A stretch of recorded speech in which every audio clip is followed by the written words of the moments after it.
Il y a des films qu'on regarde pour leur finesse. Et puis, il y a Van Helsing. Van Helsing, c'est autre chose. C'est un château qui explose sous l'orage, des vampires qui volent dans tous les sens, un loup-garou qui traverse l'écran comme s'il voulait sortir du téléviseur, Frankenstein qui marche dans les flammes, et Hugh Jackman qui arrive avec un grand chapeau noir, une arbalète automatique et l'air d'un homme qui a déjà vu beaucoup trop de choses dans sa vie. Franchement, dès les premières minutes, on comprend qu'on n'est pas devant un petit film d'horreur discret. On est devant une énorme machine gothique, bruyante, généreuse, parfois maladroite, mais impossible à confondre avec autre chose. Ce qui rend Van Helsing fascinant encore aujourd'hui, c'est qu'il ressemble presque à un rêve d'enfant devenu blockbuster. Imaginez quelqu'un qui aurait grandi avec Dracula, Frankenstein, le loup-garou, Mr. Hyde, les vieux films Universal en noir et blanc, les romans gothiques, les aventures à la Indiana Jones, les jeux vidéo de monstres, les attractions de parc à thème, et qui aurait décidé de tout mettre dans le même film. Pas avec prudence, pas avec retenue, avec une énergie folle. Le résultat, sorti en France le 5 mai 2004, est un film qui divise énormément, mais qui possède une qualité rare. Il ne fait jamais semblant d'être petit. À l'époque, Stephen Sommers arrive avec une réputation très claire. C'est l'homme derrière La Momie et Le Retour de la Momie, deux films qui avaient déjà transformé l'horreur classique en grande aventure familiale, exotique, pleine d'humour et d'action. Avec Van Helsing, il tente quelque chose d'encore plus massif. Il ne veut pas seulement reprendre une créature célèbre. Il veut ouvrir le coffre entier des monstres universels et créer une sorte de grand opéra d'action fantastique. On peut trouver ça excessif, bien sûr. Beaucoup de critiques l'ont pensé. Mais il faut reconnaître une chose, ce film a une personnalité immédiate. Dès son ouverture, Van Helsing annonce son amour pour le cinéma ancien. Le prologue reprend l'imaginaire de Frankenstein, avec le laboratoire, les villageois, les torches, la foudre, le château et cette ambiance de cauchemar de conte populaire. On sent l'hommage aux vieux films d'horreur des années 1930, ceux où les monstres n'étaient pas encore des icônes commerciales mais des présences tragiques, presque mythologiques. Sauf qu'ici, tout est plus rapide, plus fort, plus spectaculaire. Là où les classiques jouaient sur les ombres et les silences, Van Helsing envoie la caméra dans les airs, multiplie les créatures numériques et transforme la peur en montagne russe. Et c'est précisément là que le film devient intéressant, parce qu'il ne cherche pas vraiment à faire peur comme un film d'horreur pur. Il veut plutôt retrouver l'excitation des monstres, le plaisir un peu coupable de voir Dracula apparaître avec une cape immense, le frisson enfantin d'un loup-garou en pleine transformation, l'étrangeté triste du monstre de Frankenstein, qui n'est pas seulement une bête, mais une créature rejetée, coincée entre la vie et la mort. Van Helsing rassemble tout ça dans une même aventure, comme si chaque créature représentait une vieille légende qu'on aurait ressortie d'un grenier poussiéreux pour lui donner une armure neuve. Le personnage principal, Gabriel Van Helsing, est lui aussi une transformation. Dans le roman Dracula de Bram Stoker, Abraham Van Helsing est un professeur, un savant, un homme de connaissance. Dans le film de 2004, il devient un chasseur de monstres professionnel, envoyé par une organisation secrète liée au Vatican. C'est un changement énorme. On passe du vieux spécialiste qui comprend le mal à un héros d'action qui le poursuit sur les toits, dans les cryptes et dans les montagnes. Hugh Jackman, encore très associé à Wolverine au début des années 2000, apporte à ce rôle une présence physique évidente. Il a ce mélange de fatigue, de force et de mystère qui permet de croire à ce personnage, même quand le scénario lui demande des choses totalement invraisemblables. Ce détail est important parce que Van Helsing repose sur un équilibre fragile. Le film est excessif, oui, mais il a besoin d'un centre humain. Si tout le monde jouait exactement au même niveau de folie, l'ensemble deviendrait probablement insupportable. Hugh Jackman sert donc d'encre. Il traverse le chaos avec un sérieux presque western. On sent que son personnage porte une culpabilité ancienne, même si le film garde une partie de ce passé dans le flou. Il ne chasse pas seulement les monstres parce que c'est son travail. Il cherche aussi quelque chose de plus intime, une forme de pardon, peut-être même une identité. Face à lui, Kate Beckinsale incarne Anna Valerius, dernière héritière d'une famille condamnée à affronter Dracula. Là encore, le film choisit l'ampleur. Anna n'est pas simplement une personne à sauver, Elle a sa propre mission, son propre héritage, sa propre colère.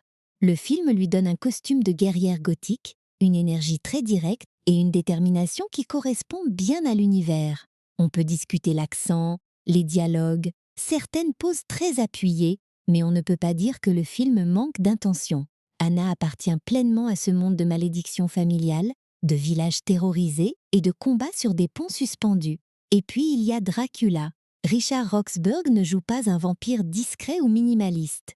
Son Dracula est théâtral, flamboyant, presque opératique. Il parle comme s'il était toujours sur une scène, il sourit comme s'il connaissait déjà la fin de l'histoire, et il transforme chaque apparition en numéro de grand méchant gothique. Certains spectateurs ont trouvé cette interprétation trop exagérée. C'est compréhensible. Mais dans le cadre de Van Helsing, elle a une logique. Ce Dracula n'est pas seulement un prédateur nocturne, il est le chef d'orchestre du cauchemar. Il veut utiliser les secrets de Frankenstein, manipuler les loups-garous et donner vie à une descendance monstrueuse. Il ne se contente pas de boire du sang, il pense en empire. Ce qui surprend quand on revoit Van Helsing aujourd'hui, c'est à quel point le film appartient à son époque. Le début des années 2000 adorait les blockbusters très chargés.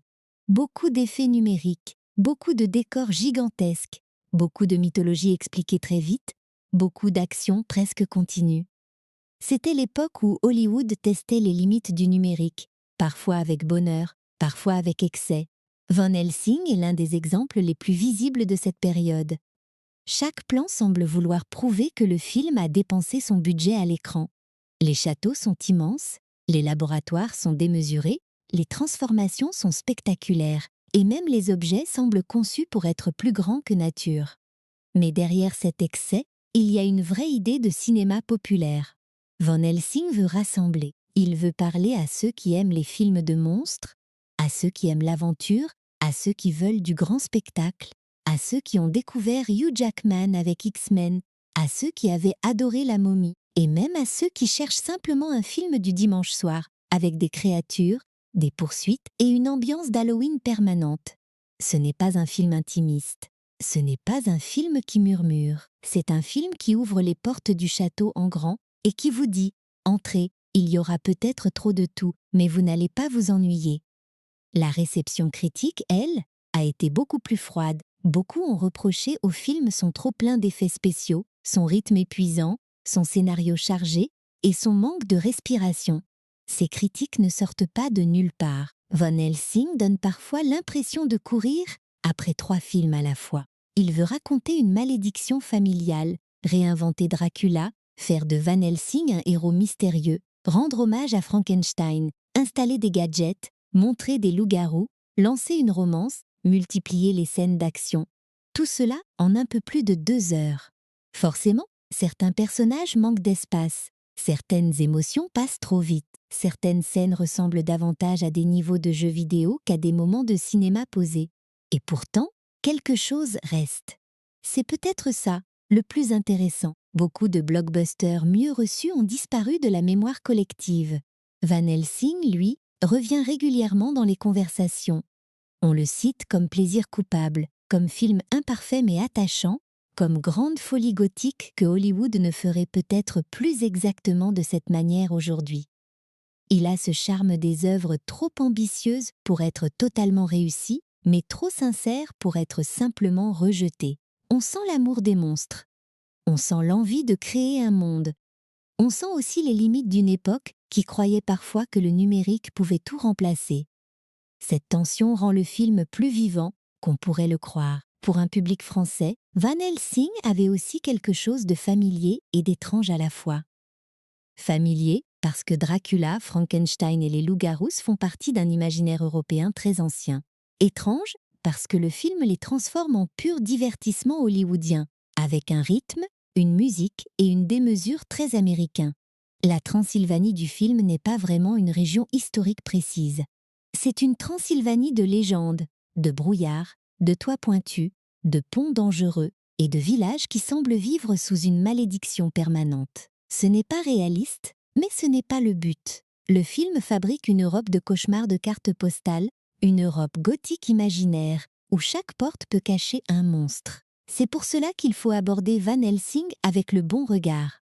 Si on le juge uniquement comme un film d'horreur, il risque de décevoir. Si on le juge comme une adaptation fidèle de Dracula ou de Frankenstein, il ne tient évidemment pas cette promesse.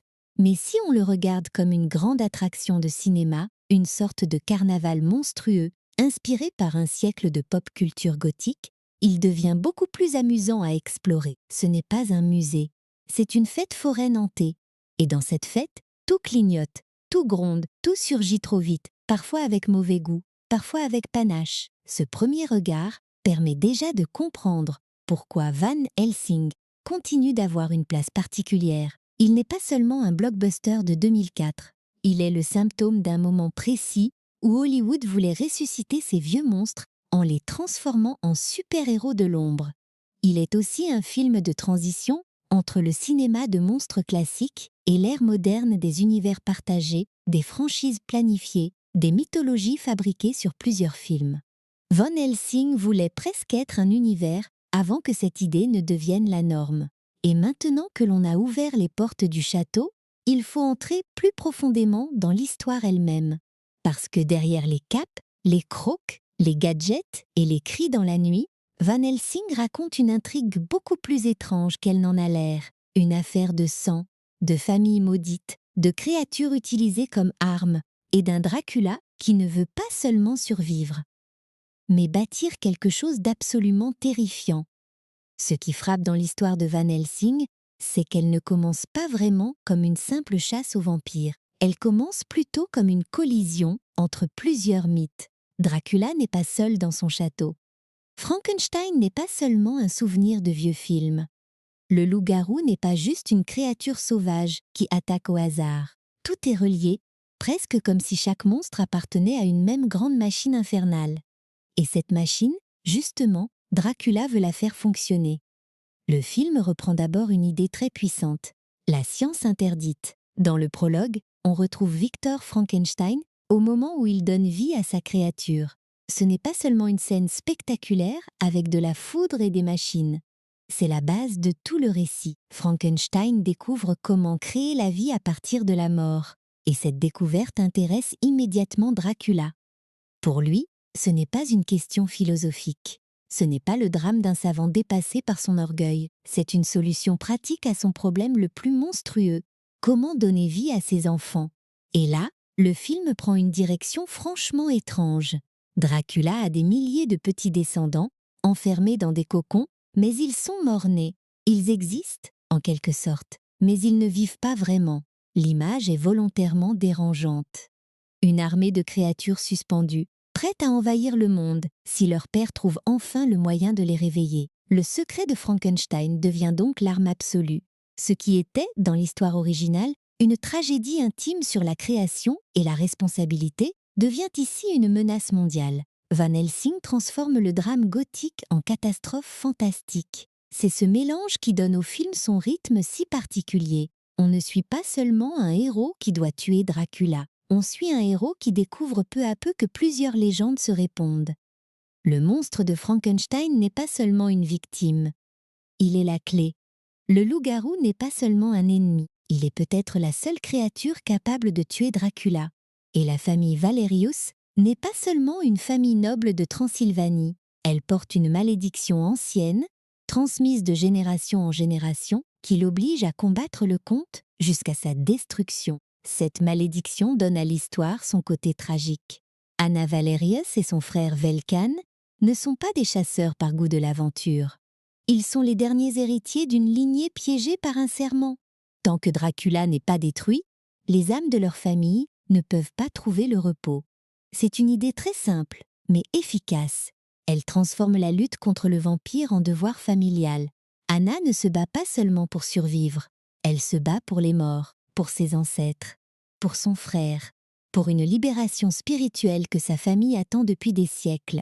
Et c'est là que Van Helsing fonctionne le mieux, quand il accepte son côté mélodrame gothique. Il y a quelque chose de presque ancien dans cette idée de famille condamnée, de château maudit, de dette transmise par le sang. On n'est pas dans un réalisme moderne, on est dans une logique de conte noir, avec des noms nobles, des portraits, des cryptes, des secrets, des serments et des créatures qui semblent sortir d'un cauchemar religieux.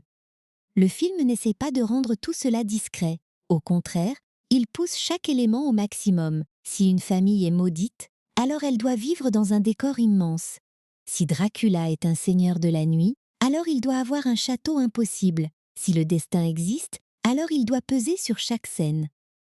L'arrivée de Van Helsing en Transylvanie change cet équilibre. Il arrive comme un étranger, envoyé par une organisation secrète, avec des armes étranges et une réputation inquiétante. Les villageois ne l'accueillent pas comme un sauveur.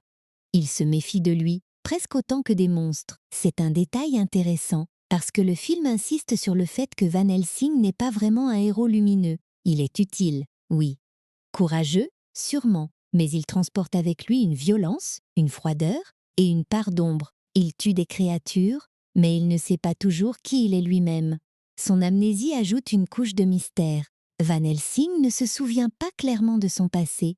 Il sait qu'il a commis des actes terribles, ou du moins qu'on le lui reproche. Il travaille pour le Vatican comme une sorte d'agent clandestin, chargé d'éliminer le mal là où le monde officiel ne peut pas agir.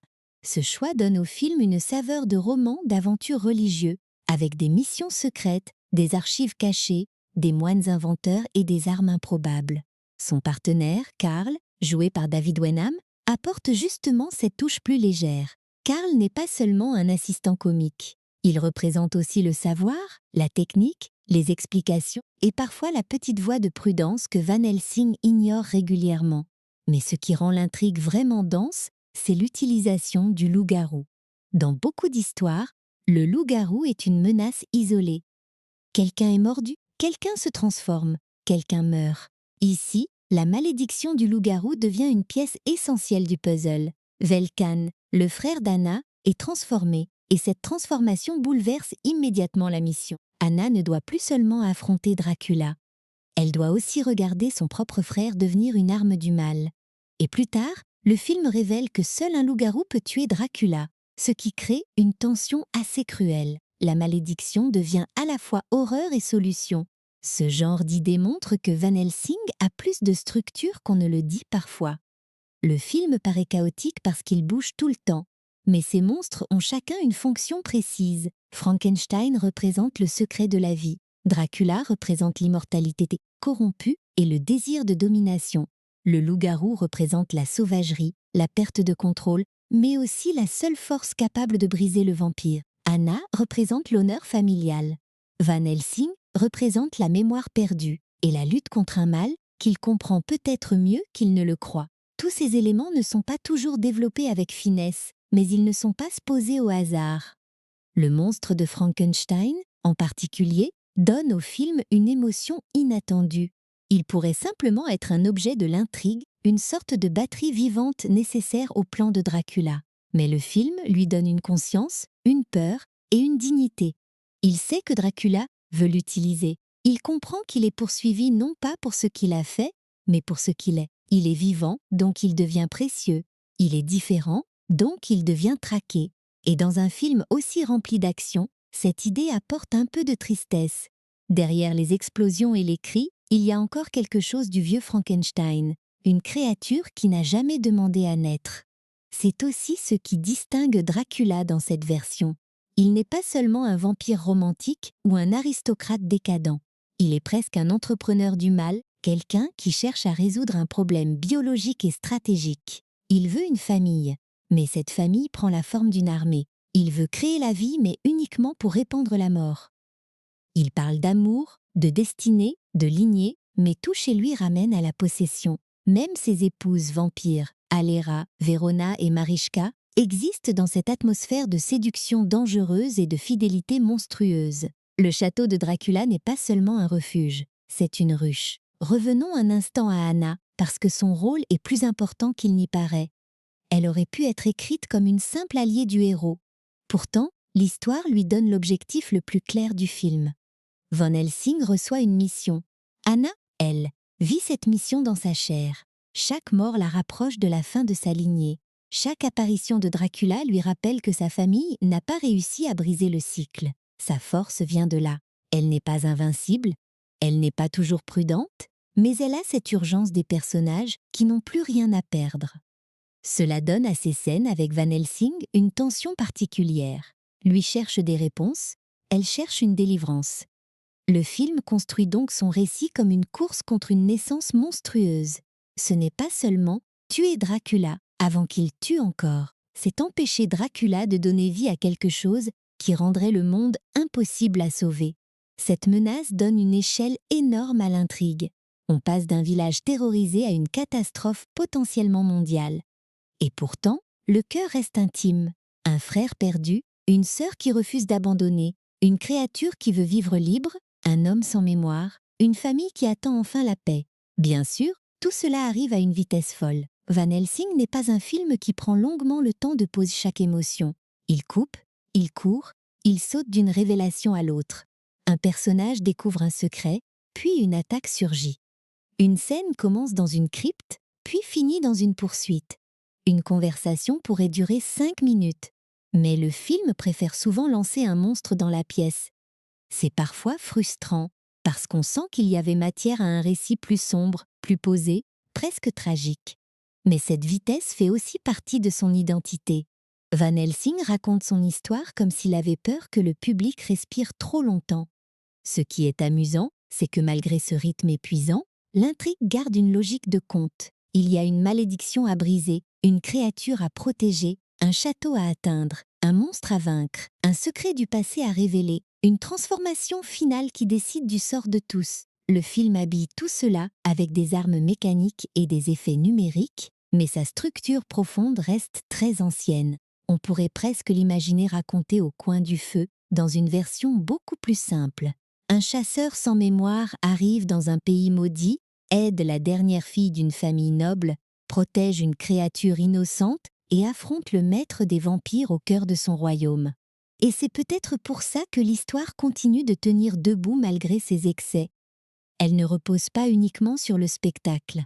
Elle repose sur des archétypes très forts, des figures que le public reconnaît immédiatement. Le vampire, le loup, le savant fou, la créature rejetée, la guerrière endeuillée, le chasseur solitaire. Van Helsing ne les réinvente pas avec subtilité, mais il les assemble avec une énergie sincère. Il fait se rencontrer des mythes qui, dans notre imaginaire, vivaient déjà dans le même voisinage. On avait presque l'impression que Dracula, Frankenstein et le loup-garou se connaissaient depuis toujours. Le film décide simplement de les enfermer dans la même histoire et de voir ce qui explose. Maintenant, une question se pose. Pourquoi cette histoire, avec tout son bruit et toute sa démesure, fonctionne-t-elle quand même pour certains spectateurs? La réponse vient en grande partie des acteurs. Parce qu'un univers aussi extravagant peut s'effondrer très vite si personne ne lui donne un visage, un corps, une présence. Et dans Van Helsing, le casting fait quelque chose d'assez particulier. Il joue souvent comme si le monde autour de lui était absurde, mais que les émotions, elles, étaient réelles. Un film comme Van Helsing peut facilement devenir ridicule si les acteurs ne comprennent pas exactement dans quel monde ils se trouvent. Parce que tout est énorme. Les décors, les costumes, les monstres, les dialogues, les enjeux, même les ombres sur les murs. Il suffit qu'un acteur joue trop sérieusement et le film devient pesant. Il suffit qu'il joue trop légèrement et tout s'effondre en parodie. Le casting doit donc marcher sur une corde assez fine, croire à l'univers, sans oublier que cet univers est complètement extravagant. Hugh Jackman est probablement la meilleure preuve de cet équilibre. Quand Van Helsing sort en 2004, il est déjà devenu une star internationale grâce à Wolverine dans X-Men. Le public connaît son énergie physique, son regard intense, cette manière de donner l'impression qu'il peut exploser à tout moment. Mais Gabriel Van Helsing n'est pas simplement Wolverine avec un chapeau. Il y a chez lui une retenue différente, presque une fatigue de vieux chasseur. Il entre dans le film comme quelqu'un qui a déjà vécu plusieurs histoires avant celle qu'on regarde. Et ça, c'est très utile parce que le scénario lui donne un passé mystérieux sans tout expliquer immédiatement. Ce qui fonctionne chez Jackman, c'est son sérieux naturel. Même quand il tient une arbalète improbable, même quand il affronte Mr. Hyde au sommet de Notre-Dame, même quand il traverse des scènes remplies d'effets numériques, il garde une forme de gravité. Il ne semble pas se moquer du rôle. Il ne joue pas non plus comme s'il était dans un drame historique prestigieux. Il trouve un entre-deux. Le héros d'aventure hanté, solide, parfois ironique, mais jamais vraiment détendu. On sent que Van Helsing sait se battre, mais on sent aussi qu'il ne sait pas entièrement qui il est. Cette faille donne un peu d'ombre au personnage. Il faut se souvenir d'un détail. Le film lui demande beaucoup. Il doit être un chasseur de monstres, un homme d'action, un personnage religieux sans être prêcheur, un héros romantique sans être trop sentimental, et une énigme vivante. C'est beaucoup pour un seul rôle. Le scénario ne développe pas toujours chaque aspect avec finesse, mais Jackman compense par sa présence. Il donne à Van Helsing une silhouette immédiatement reconnaissable. Le manteau, le chapeau, les cheveux, les armes, la démarche, tout semble conçu pour créer une icône. Le film voulait clairement fabriquer un personnage de franchise. Même si cette franchise n'a jamais vraiment vu le jour, l'image est restée. Face à lui, Kate Beckinsale joue Anna Valerius avec une intensité très différente. Anna est plus directe, plus nerveuse, plus émotionnelle. Elle n'a pas le luxe du mystère. Son histoire est claire, sa famille est maudite, son frère est en danger, Dracula doit mourir. Elle vit dans l'urgence. Beckinsale apporte à ce rôle un mélange de noblesse gothique et de colère très physique. Elle est souvent en mouvement, toujours prête à se battre, comme si son personnage n'avait jamais appris à rester en sécurité. Dans un film aussi chargé, cette énergie l'aide à exister. Bien sûr, Anna Valerius porte aussi tout le style du début des années 2000. Son costume, ses poses, ses scènes d'action, tout correspond à cette période où Hollywood aimait créer des héroïnes très stylisées, entre guerrières romantiques et figures de jeux vidéo. Certains détails peuvent faire sourire aujourd'hui, mais il faut reconnaître que Beckinsale s'investit pleinement. Elle ne joue pas Anna comme un simple accessoire du héros. Elle lui donne une fierté, une douleur, une manière de répondre à Van Helsing qui rappelle sans cesse que cette histoire est d'abord la sienne. Lui arrive pour accomplir une mission. Elle est née dans la malédiction. Le duo Jackman-Beckinsale fonctionne surtout parce qu'il repose sur une tension simple. Deux personnes qui n'ont pas le temps de se faire confiance, mais qui n'ont pas vraiment le choix. Van Helsing est un étranger, un homme envoyé par une autorité lointaine. Anna est la gardienne d'un combat familial. Au départ, ils ne se comprennent pas totalement. Lui pense stratégie, efficacité, élimination de la menace. Elle pense dette, honneur, frère perdu, salut des ancêtres. Leur relation avance donc par frottement, par regard, par dispute rapide, par action plus que par grande déclaration. Et dans un film qui court partout, c'est probablement la bonne approche. Mais celui qui donne au film sa couleur la plus théâtrale, c'est Richard Roxburgh dans le rôle de Dracula. Son interprétation ne cherche jamais le réalisme. Pas une seconde. Ce Dracula parle comme un prince maudit qui aurait passé 4 siècles à répéter ses entrées devant un miroir. Il sourit trop longtemps, ouvre les bras comme s'il accueillait un public invisible et transforme chaque phrase en menace élégante. Pour certains spectateurs, c'est trop grand, trop appuyé, trop proche du spectacle de scène. Mais dans le monde de Van Helsing, ce choix a une cohérence. Dracula n'est pas un tueur caché dans l'ombre. C'est un seigneur du cauchemar, un monarque de l'excès. Ce qui rend cette performance intéressante, c'est qu'elle assume la dimension presque opéra du film. Dracula ne veut pas seulement tuer les héros, il veut régner, créer, engendrer, imposer sa lignée au monde. Il est dans la démesure permanente. Alors Roxburgh joue la démesure. Il donne au personnage une sensualité froide, une arrogance d'aristocrate et une cruauté qui passe parfois par le plaisir du jeu. On a presque l'impression qu'il s'ennuie depuis des siècles et qu'il transforme chaque conflit en divertissement personnel. Ce Dracula n'est pas effrayant parce qu'il est discret. Il est inquiétant parce qu'il est totalement persuadé d'être au centre de l'univers. Autour de lui, ses épouses vampires ajoutent une autre couche à cette ambiance. Alera, Verona et Marischka ne sont pas de simples silhouettes décoratives, même si le film les utilise souvent comme figures de séduction et de menace. Elles incarnent le côté aérien, agressif, presque hystérique de la cour de Dracula. Leurs attaques donnent au film certaines de ses images les plus reconnaissables, des formes qui volent au-dessus du village, des cris dans le ciel, des transformations entre beauté et monstruosité. Elle prolonge l'idée que le château de Dracula est une famille déformée, une communauté de créatures liées par le sang, le désir et la domination. David Wenham, dans le rôle de Karl, apporte quelque chose de très précieux, de l'air. Sans lui, Van Helsing serait peut-être trop lourd, trop noir, trop constamment tendu. Karl est moine, inventeur, assistant, commentateur inquiet et parfois victime désignée des situations absurdes. Il fabrique les armes, explique certaines règles, accompagne le héros, mais il sert aussi de point d'identification pour le spectateur. Quand tout devient trop énorme, Karl réagit souvent comme nous, avec panique, surprise ou humour. Il ne détruit pas la tension, il la rend respirable. Cette fonction comique est plus importante qu'elle n'en a l'air. Stephen Sommers l'avait déjà utilisée dans La Momie, où l'humour permettait de rendre l'horreur plus accessible.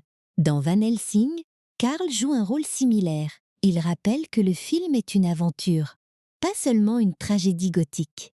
Ses interventions donnent du rythme aux scènes d'exposition, évitent que le Vatican secret ne devienne trop solennel et créent une relation presque fraternelle avec Van Helsing. On sent que le héros a besoin de lui, même s'il ne l'admet pas toujours. Karl représente la fragilité humaine dans un monde de monstres. Schuller Hensley, qui incarne le monstre de Frankenstein, mérite aussi qu'on s'y attarde. Dans un film où beaucoup de créatures sont numériques ou très transformées, il apporte une dimension plus physique, plus douloureuse. Le monstre aurait pu devenir un simple objet narratif, une clé vivante pour le plan de Dracula, mais l'interprétation lui donne une vraie tristesse. Sa voix, son corps, sa peur d'être utilisé, tout rappelle qu'il est la créature la plus innocente du récit. Il est puissant, mais pas cruel. Effrayant en apparence, mais beaucoup plus humain que ceux qui veulent le contrôler. Cette idée est essentielle, parce qu'elle donne au film son cœur moral. Dracula est élégant, mais monstrueux. Frankenstein est terrifiant, mais innocent. Van Helsing est humain, mais capable d'une grande violence. Anna est noble, mais poussée par la vengeance. Les apparences sont donc constamment trompeuses. Le film n'explore pas cela avec la subtilité d'un drame psychologique, mais il le place clairement dans son imaginaire. Le vrai monstre n'est pas toujours celui qui a le visage le plus déformé. Parfois, c'est celui qui possède le plus beau château, les plus belles paroles et le plan le plus cruel. Kevin J. O'Connor, dans le rôle d'Igor, ajoute encore une texture différente.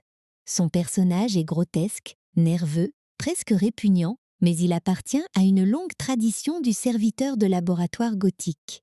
Il est là pour rappeler les vieux films de savants fous, les assistants tordus, les couloirs humides, les machines qui fument. On peut trouver son jeu très appuyé, mais Van Helsing est un film où l'appui fait partie du style. Igor n'a pas besoin d'être réaliste. Il doit ressembler à une créature secondaire sortie d'un vieux cauchemar universal, puis amplifiée par l'énergie des années 2000. Ce qui est frappant dans l'ensemble du casting, c'est que personne ne joue exactement dans le même registre. Et pourtant le film tient. Jackman est le héros sombre, Beckinsale est la guerrière tragique, Roxburgh est le méchant théâtral, Wenham est le contrepoint comique, Hensley est l'âme mélancolique, O'Connor est la bizarrerie grotesque. Cette variété pourrait donner un ton incohérent, et parfois elle le fait un peu. Mais elle correspond aussi à l'idée du film. Un grand rassemblement de figures de cinéma, presque comme si plusieurs genres se croisaient dans le même château. Et c'est peut-être pour cela que Van Helsing reste attachant malgré ses défauts. Les acteurs ne sauvent pas tous les dialogues. Ils ne peuvent pas rendre chaque scène parfaitement fluide, mais ils donnent au film des visages mémorables. Ils permettent à ce monde artificiel de respirer. Quand le numérique prend trop de place, on revient à leurs expressions, à leurs gestes, à leur énergie. On se souvient du regard de Jackman sous son chapeau, de la détermination de Beckinsale, des grands mouvements de Roxburgh, des paniques de Wenham, de la tristesse du monstre. Ce sont ces présences humaines qui empêchent Van Helsing de devenir seulement un défilé d'effets spéciaux. Le plus intéressant, finalement, c'est que le casting semble comprendre la promesse du film. Van Helsing n'est pas une relecture minimaliste des monstres classiques. C'est une grande bande dessinée gothique jouée en prise de vue réelle, avec des émotions simples mais fortes. Il faut donc des acteurs capables d'accepter le panache, le danger du ridicule, l'excès visuel, et de continuer malgré tout à jouer des enjeux sincères. Tout n'y arrive pas de la même manière, mais chacun contribue à cette identité étrange. Le film peut être trop chargé, trop bruyant, trop rapide, mais il n'est jamais tiède. Et maintenant que les visages sont en place, il faut regarder l'homme qui a organisé tout ce chaos. Parce que Van Helsing porte très clairement la marque de Stephen Sommers. Son amour des monstres, son goût pour l'aventure, son sens du spectacle, mais aussi ses excès les plus visibles. Pour comprendre pourquoi le film ressemble à ça, il faut entrer dans sa vision, dans son rapport aux créatures universelles et dans cette ambition un peu folle de transformer l'horreur classique en blockbuster géant. Pour comprendre Van Helsing, il faut vraiment comprendre Steven Sommers. Pas seulement comme réalisateur, mais comme conteur. Sommer n'est pas un cinéaste de la suggestion discrète. Il n'a jamais été attiré par les films où tout se joue dans un regard silencieux au fond d'une pièce sombre. Lui, ce qui l'intéresse, c'est le mouvement, l'aventure, les créatures, les tunnels secrets, les cartes anciennes, les héros qui courent pendant que le décor s'effondre derrière eux. Il aime le cinéma populaire avec un grand P, celui qui assume son côté spectacle, presque forain. Avant Van Helsing, il avait déjà trouvé sa formule avec La Momie, sortie en 1999. Ce film avait réussi quelque chose d'assez rare, reprendre une figure d'horreur classique et la transformer en grande aventure familiale, drôle, nerveuse, romantique, avec une vraie saveur de feuilleton. La Momie ne faisait pas vraiment peur, mais elle donnait envie de partir à l'aventure. Elle mélangeait le sable, les malédictions, les trésors, les momies numériques et les personnages attachants. Et surtout, elle prouvait qu'on pouvait moderniser un monstre universal sans le traiter comme une relique poussiéreuse. Van Helsing naît dans cette logique, mais avec une ambition beaucoup plus grande. Au lieu de reprendre un seul monstre, Sommer veut réunir plusieurs icônes, Dracula, Frankenstein, le loup-garou, Mr. Hyde, tout un panthéon. C'est comme s'il regardait les vieux catalogues universels et se disait « Pourquoi choisir ? Pourquoi faire un film sur une seule créature quand on peut construire un monde entier où elles existent toutes en même temps ?» Cette idée paraît très commune aujourd'hui, à l'époque des univers partagés et des franchises interconnectées. Mais en 2004, elle avait encore quelque chose de très audacieux, presque imprudent. Ce qui est fascinant, c'est que Sommers ne traite pas ces monstres comme des figures de musée. Il ne cherche pas à reproduire exactement l'atmosphère lente et inquiétante des classiques des années 1930. Il les regarde avec les yeux d'un spectateur moderne, nourri par les blockbusters, les jeux vidéo, les comics et les films d'aventure. Le monstre de Frankenstein devient une créature tragique au cœur d'un complot gigantesque. Le loup-garou devient une arme vivante, rapide, massive, presque super-héroïque. Dracula devient un grand méchant de fantaisie gothique. Et Van Helsing lui-même devient une sorte de chasseur professionnel, entre espion religieux et aventurier maudit. Cette transformation peut choquer les amoureux du cinéma d'horreur classique. Et on les comprend. Les vieux monstres universels avaient une force très particulière. Ils étaient souvent lents, tristes, solitaires. Le film Frankenstein de 1931, par exemple, garde en mémoire cette créature qui effraie parce qu'elle souffre autant qu'elle menace. Dracula, dans sa version classique, avance surtout par présence, par regard, par domination silencieuse. Van Helsing, lui, remplace une grande partie de cette lenteur par de la vitesse. Les monstres ne se contentent plus d'entrer dans une pièce. Ils surgissent du ciel, traversent les murs, explosent en transformation numérique. Mais ce n'est pas forcément un manque de respect. C'est une relecture. Sommer semble dire « Ces créatures ont déjà vécu dans l'ombre, maintenant je veux les propulser dans une aventure totale ». Il ne fait pas un film d'horreur traditionnel, il fait un film de monstres d'action. Et cette différence explique beaucoup de choses. Si on attend de Van Helsing la peur raffinée d'un vieux Dracula, on risque d'être déçu. Si on l'accepte comme un grand manège gothique, on comprend mieux sa logique. Chaque scène doit donner une sensation immédiate. Vertige, danger, surprise, excès. L'ambition visuelle du film est visible dans presque chaque décor.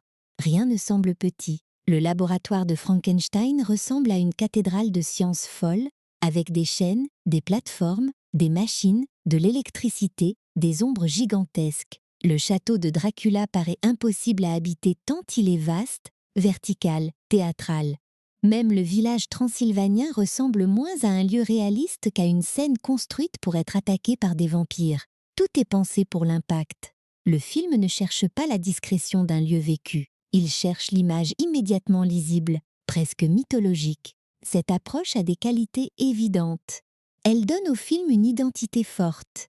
On sait toujours qu'on est dans Van Helsing, pas dans un monde neutre, Pas dans une Europe historique crédible, mais dans un univers de cauchemars gothiques amplifiés. Les toits pointus, les ponts suspendus, les forêts sombres, les montagnes, les cryptes, les salles immenses, tout participe à cette sensation de légende fabriquée. On pourrait presque dire que le film ne se déroule pas en Transylvanie, mais dans l'idée hollywoodienne la plus extravagante de la Transylvanie. C'est faux historiquement, mais vrai émotionnellement pour le genre que le film veut incarner. Là où les choses deviennent plus discutables, c'est dans la quantité. Sommer veut tellement donner au spectateur qu'il finit parfois par l'écraser. La caméra bouge beaucoup, les créatures sont nombreuses, les effets numériques s'enchaînent. Les scènes d'action laissent rarement le temps de contempler un décor avant qu'il se mette à trembler, brûler ou exploser. Cette générosité peut être réjouissante, mais elle peut aussi fatiguer. Van Helsing est un film qui ne connaît presque pas le silence. Même ces moments de calme semblent pressés, comme si un monstre attendait déjà derrière la porte pour relancer la machine. C'est l'un des grands paradoxes du film. Son univers est riche, mais son rythme ne lui laisse pas toujours le temps de respirer. On aimerait parfois rester plus longtemps dans le château de Dracula, comprendre sa cour, explorer les couloirs, sentir l'âge des lieux. On aimerait passer plus de temps avec le monstre de Frankenstein, entendre sa peur, sa solitude. On aimerait que la malédiction des Valerius pèse davantage dans des scènes plus lentes. Mais Sommer privilégie l'élan. Il veut que l'histoire avance comme une poursuite ininterrompue. Il choisit l'énergie plutôt que la profondeur. Ce choix correspond aussi à une époque précise du blockbuster américain. Au début des années 2000, le numérique devient une promesse immense. Les studios veulent montrer ce qu'ils peuvent faire. Transformation de créatures, décors prolongés par ordinateur, armées monstrueuses, caméras impossibles, combats contre des êtres entièrement animés. Van Helsing arrive exactement dans ce moment-là. On sent l'enthousiasme, mais aussi les limites. Certains effets gardent encore une puissance visuelle. D'autres ont vieilli, parfois durement. Les loups-garous, les vampires volants, Mr. Hyde, les petits descendants de Dracula, tout cela dépend énormément de la technologie de son temps, mais il serait injuste de réduire le film à ses effets numériques. Il y a aussi un énorme travail de conception visuelle. Les costumes, les silhouettes, les armes, les machines, les accessoires, les décors physiques participent énormément à l'identité du film. Le manteau de Van Helsing, les tenues d'Anna, les robes des vampires, les instruments de laboratoire, les armes inventées par Karl. Tout raconte une esthétique, une sorte de steampunk gothique, même si le film ne se limite pas à cette étiquette. On est dans un monde où la religion, la science, la superstition et la mécanique se mélangent sans demander la permission. Cette fusion est l'une des idées les plus amusantes du film. Le Vatican devient presque une base secrète à la James Bond, avec des moines qui fabriquent des gadgets pour tuer les monstres. C'est absurde, mais c'est assumé. Karl ressemble parfois au Q de la franchise Bond, version monastère et eau bénite. Cette idée aurait pu être ridicule dans un film plus sérieux. Ici, elle correspond parfaitement au ton. Van Helsing ne veut pas séparer le sacré, le fantastique et l'aventure. Il met tout dans la même pièce, puis il regarde ce qui se passe. Derrière cette démesure, on sent aussi le désir de créer une mythologie moderne pour Universal. Le studio possédait depuis longtemps ces créatures légendaires, mais il fallait trouver une manière de les rendre attractives pour le public du XXIe siècle. Van Helsing tente cette modernisation en passant par l'action et la franchise potentielle. Le film ne se contente pas de raconter une mission. Il suggère un monde plus vaste, avec d'autres monstres, d'autres missions, d'autres secrets dans le passé du héros. On devine presque les suites possibles, les aventures jamais tournées, les dossiers cachés de Van Helsing dans les archives du Vatican. Et c'est là que le film devient rétrospectivement intéressant. Des années plus tard, Universal tentera encore de ressusciter ces monstres en univers partagé, avec d'autres projets, d'autres stratégies, d'autres échecs. Van Helsing apparaît alors comme une tentative précoce, imparfaite, mais sincère. Il voulait déjà faire dialoguer les monstres classiques dans un même monde spectaculaire. Il voulait déjà transformer un patrimoine d'horreur en grande aventure de franchise. Il n'a pas réussi à installer durablement cet univers, mais il a montré à quel point l'idée était tentante pour Hollywood. Le style de Sommer a cependant une limite claire. L'émotion doit se battre pour exister au milieu du bruit. Dans La Momie, l'équilibre entre humour, aventure et personnage était plus fluide. Dans Van Helsing, la machine est plus lourde, le monde est plus sombre, les enjeux plus nombreux, les créatures plus complexes, les effets plus envahissants. Le film garde des moments d'émotion, surtout autour de Frankenstein, d'Anna et du passé de Van Helsing, mais il les coupe souvent avant qu'ils puissent vraiment s'installer. On sent parfois le grand film tragique caché sous le grand film d'action. Cela dit, cette imperfection fait partie de son charme. Van Helsing ressemble à une œuvre qui veut trop faire, mais qui veut vraiment le faire. Il y a une sincérité dans cette folie visuelle. On ne sent pas un film cynique, construit uniquement pour vendre des produits dérivés. On sent un réalisateur qui aime profondément les monstres, qui aime les poursuites, qui aime les châteaux, qui aime les gadgets, qui aime les héros blessés et les créatures tragiques. Tout ne marche pas, mais tout semble animé par une envie réelle de divertir. C'est peut-être pour cela que le film a conservé une place particulière chez beaucoup de spectateurs. Il a les défauts de son ambition. Il est trop chargé parce qu'il veut offrir un monde entier. Il est trop rapide parce qu'il veut faire tenir plusieurs mythes en une seule aventure. Il est parfois trop numérique parce qu'il appartient à une époque qui découvrait encore jusqu'où elle pouvait pousser ses outils. Mais il est aussi mémorable précisément pour ces raisons. On se souvient des films qui osent, même quand ils trébuchent. La vision de Stephen Sommers, au fond, peut se résumer ainsi: prendre les monstres du passé et les lancer dans le présent avec toute la force du blockbuster moderne. C'est une idée risquée, presque impossible à équilibrer. Van Helsing en paie le prix, mais il en récolte aussi l'énergie. Il ne remplace pas les classiques universels, il ne les égale pas dans leur mystère, mais il leur rend un hommage bruyant, passionné, spectaculaire, comme un feu d'artifice tiré dans un vieux cimetière de cinéma. Et pour transformer cette vision en image, il fallait une production énorme. Des studios, des décors construits, des lieux européens, des effets spéciaux, des équipes techniques capables de donner une forme concrète à cette Transylvanie imaginaire. Derrière le film que l'on voit à l'écran, il y a donc une vraie machine de fabrication. Et cette machine, avec ses tournages, ses lieux, ses choix pratiques et ses défis, raconte presque une autre aventure. Quand on regarde Van Helsing, on a souvent l'impression que le film a été tourné dans un pays qui n'existe pas vraiment. Pas tout à fait la Roumanie, pas tout à fait l'Europe centrale, pas tout à fait un décor de conte, plutôt un mélange de souvenirs gothiques, des ruelles pavées, des ponts anciens, des façades sombres, des montagnes menaçantes, des châteaux impossibles et ce brouillard permanent qui semble avoir été inventé spécialement pour les vampires. Et pourtant, derrière cette Transylvanie de cauchemar, il y a des lieux bien réels. Une grande partie du tournage européen s'est déroulée en République tchèque, surtout autour de Prague. C'est un choix très logique. Prague possède cette texture visuelle rare, des rues anciennes, une architecture chargée, des places qui peuvent devenir Paris, Budapest ou une ville imaginaire de Transylvanie avec quelques ajustements de décor. Pour un film comme Van Helsing, qui ne cherche pas la vérité historique, mais une sensation de vieux monde hanté, Prague est presque un terrain de jeu idéal. La ville a déjà une dimension cinématographique naturelle. Il suffit parfois d'ajouter de la lumière, des costumes, un peu de fumée, et l'imaginaire gothique apparaît. Le film utilise notamment des lieux emblématiques comme le pont Charles, la place de la vieille ville, ou encore des espaces autour du quartier de Ratchani. Ces endroits ne sont pas toujours reconnaissables pour le spectateur moyen parce que le film les transforme, les réassemble, les maquille. Prague ne joue pas seulement Prague. Elle devient plusieurs villes à la fois. Elle devient une version fantasmée de l'Europe, construite à partir de pierres anciennes et de perspectives dramatiques. C'est exactement ce que Van Helsing cherche. Non pas un guide de voyage, mais un décor mental. Cette idée est particulièrement visible dans la scène d'ouverture à Paris, avec Notre-Dame et Mr. Hyde. Même si l'action prétend se dérouler en France, le film ne cherche pas une reconstitution réaliste de Paris.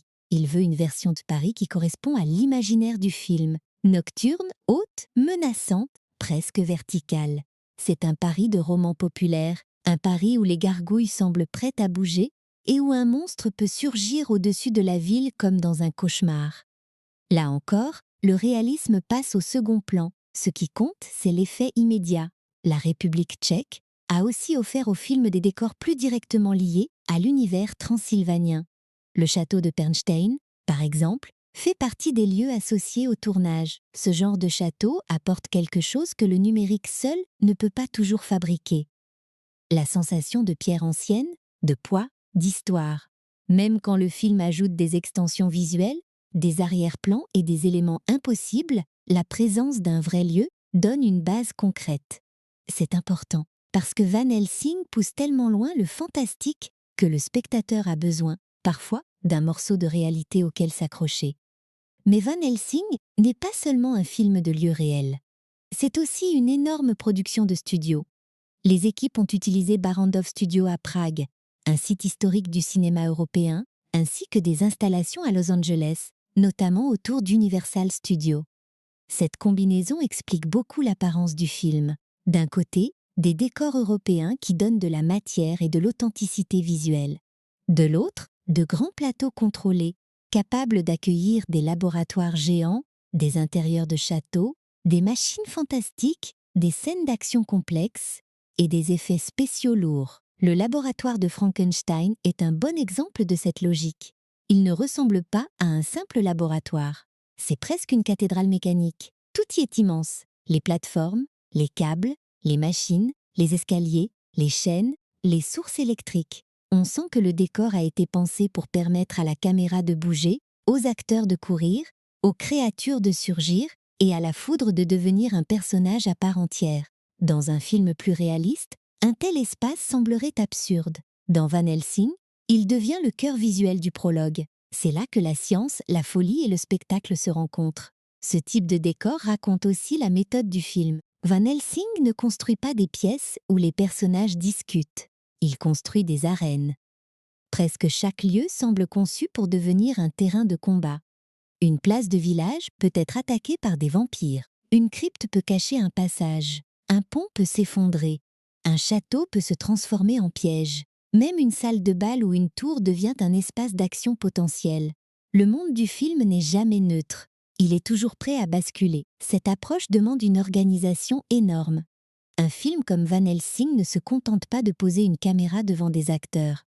Il faut coordonner les costumes, les cascades, les câbles, les maquillages, les effets pratiques, les éléments numériques à venir, les décors partiels, les fonds verts, les éclairages complexes.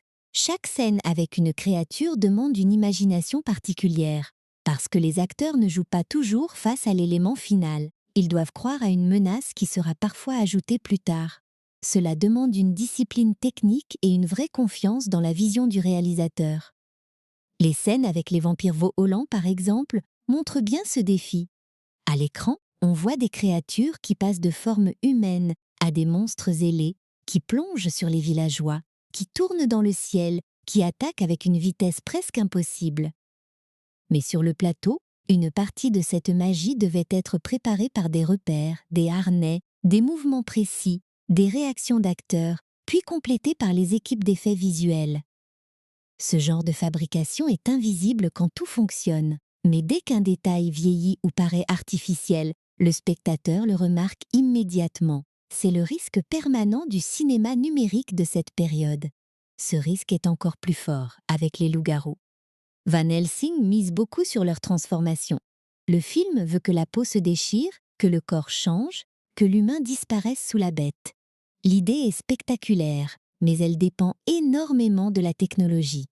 En 2004, ces effets impressionnaient par leur ambition. Aujourd'hui, certains plans peuvent paraître moins naturels. Pourtant, ils gardent une force de conception. Les loups-garous du film ne sont pas de simples loups géants. Ils ont une silhouette presque héroïque, musclée, rapide, brutale. On comprend immédiatement pourquoi ils peuvent menacer Dracula. Le design raconte une fonction dans l'histoire. Les costumes participent beaucoup à cette construction du monde. Le manteau de Van Helsing, les tenues d'Anna, les robes des épouses de Dracula, les habits des villageois, les uniformes religieux, tout forme une sorte de grand mélange gothique. Rien n'est vraiment documentaire. On n'a pas l'impression que le film cherche à reproduire précisément la mode d'une année ou d'une région. Il cherche plutôt une lisibilité mythologique. Van Helsing doit être reconnu en silhouette. Anna doit évoquer la dernière héritière d'une lignée guerrière. Dracula doit apparaître comme un noble ancien et dangereux. Les vampires doivent combiner séduction et menace. Chaque costume sert d'abord l'icône. Ce travail visuel a aussi un côté très européen vu par Hollywood. C'est un point amusant, surtout pour un public francophone. Van Helsing utilise l'Europe comme un grand décor de légende. Le Vatican devient un centre secret de lutte contre le mal. Paris devient une scène de poursuite nocturne. La Transylvanie devient un pays de châteaux, de peurs anciennes et de familles maudites. Bien sûr, tout cela est très simplifié, mais ce n'est pas une simplification accidentelle. C'est une Europe de cinéma populaire, faite pour être comprise immédiatement par un public international. Un spectateur n'a pas besoin de connaître l'histoire de la région pour sentir. Ici, le passé est lourd et les monstres sont chez eux. Derrière cette Europe imaginaire, il y a pourtant une vraie intelligence de production.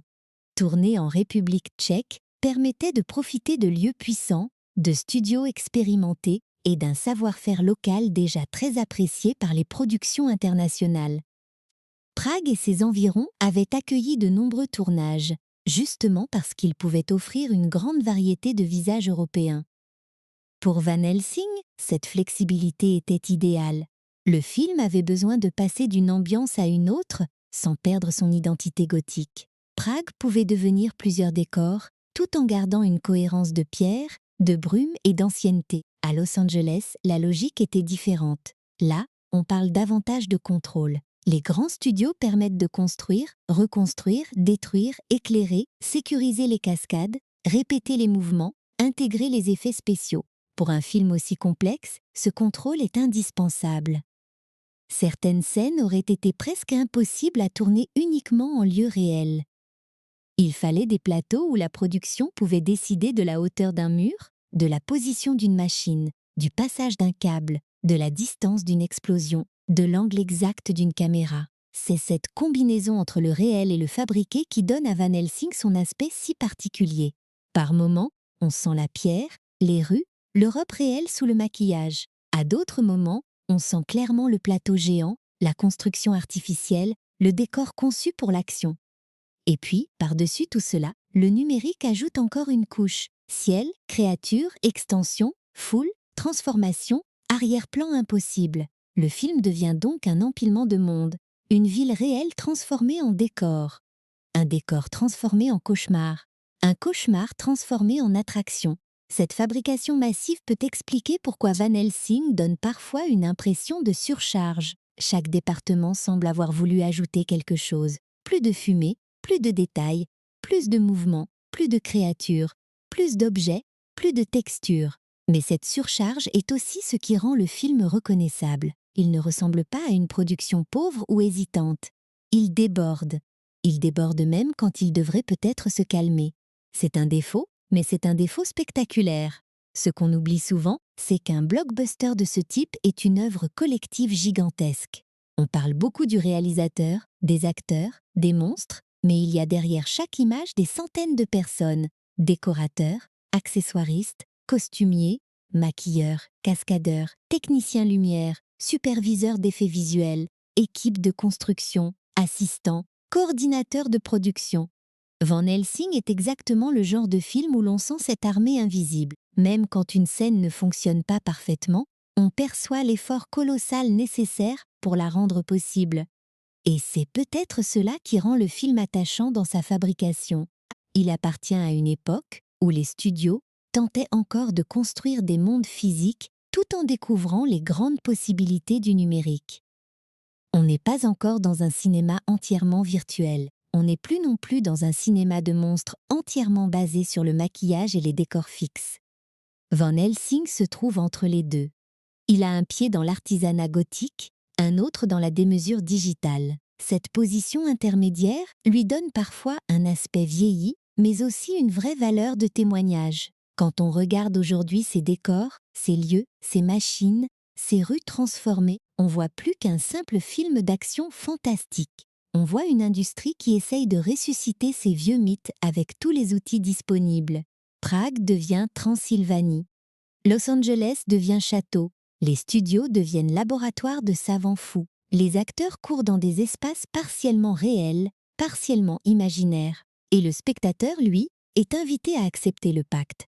Rien ici n'est totalement vrai, mais tout est conçu pour donner l'impression d'une légende qui aurait pris feu. Après avoir regardé les lieux et la machine de production, il reste un autre élément essentiel à explorer, la sensation pure du film.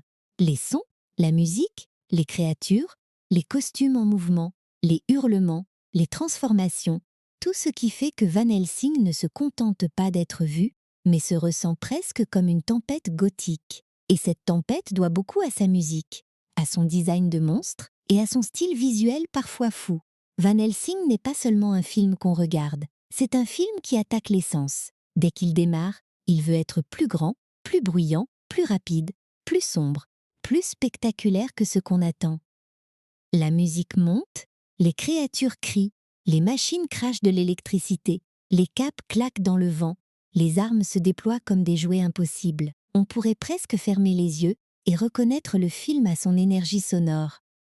Cette impression d'être au milieu d'une tempête gothique où chaque bruit annonce un nouveau danger. La musique d'Alan Silvestri joue un rôle énorme dans cette sensation. Silvestri est un compositeur associé à beaucoup de grands films populaires, et dans Van Helsing, il ne cherche jamais la discrétion. Sa partition est massive, rythmée, pleine de percussions, de cuivres, de chœurs, de mouvements héroïques et menaçants. Elle accompagne le film comme une armée invisible. Quand Van Helsing arrive, la musique lui donne immédiatement une dimension de légende. Quand Dracula apparaît, elle accentue son côté théâtral. Quand les vampires attaquent, elle pousse la scène vers le pur chaos d'aventure. Ce qui est intéressant, c'est que la musique ne joue pas vraiment la peur lente, elle joue l'urgence. Même dans les passages gothiques, on sent que le film veut avancer. La partition donne rarement l'impression d'attendre dans l'ombre. Elle bondit, elle poursuit, elle frappe. C'est parfaitement cohérent avec la vision de Stephen Sommers. Van Helsing ne cherche pas à faire trembler le spectateur par le silence, mais par le mouvement. La musique devient donc un moteur, presque une deuxième machine derrière les machines de Frankenstein. Elle fait avancer le récit, parfois même plus vite que les personnages. Cette approche peut fatiguer certains spectateurs, bien sûr. Il y a peu de moments de respiration sonore. Tout est très plein, très orchestré, très appuyé. Mais dans les meilleurs passages, cette générosité fonctionne. Elle donne au film une vraie identité d'aventure fantastique. On n'est pas dans une musique minimaliste, ni dans une ambiance moderne froide. On est dans un grand style de cinéma, presque à l'ancienne, où le thème musical accompagne le héros comme une bannière. Cela donne à Van Helsing un côté feuilleton gothique, comme si chaque scène voulait être un chapitre illustré d'une grande légende populaire. Les créatures, elles, prolongent cette idée de spectacle total. Le film ne veut pas seulement montrer des monstres. Il veut montrer la transformation, la violence du passage entre l'humain et l'inhumain. Les vampires ne restent pas de simples silhouettes élégantes. Ils deviennent des bêtes ailées, rapides, agressives, avec des visages déformés et des mouvements presque insectes. Les loups-garous ne sont pas seulement poilus et sauvages. Ils explosent hors du corps humain, avec une puissance très physique, comme si la chair elle-même refusait de rester en place. Le monstre n'est pas stable, il surgit. Ce choix est très important pour comprendre le style du film. Van Helsing adore les métamorphoses. Il aime les moments où un visage se déforme, où un corps change de taille, où une créature révèle sa vraie nature. C'est une idée très ancienne dans les récits fantastiques, le mal caché derrière une apparence humaine. Mais le film la traite avec les outils du blockbuster numérique.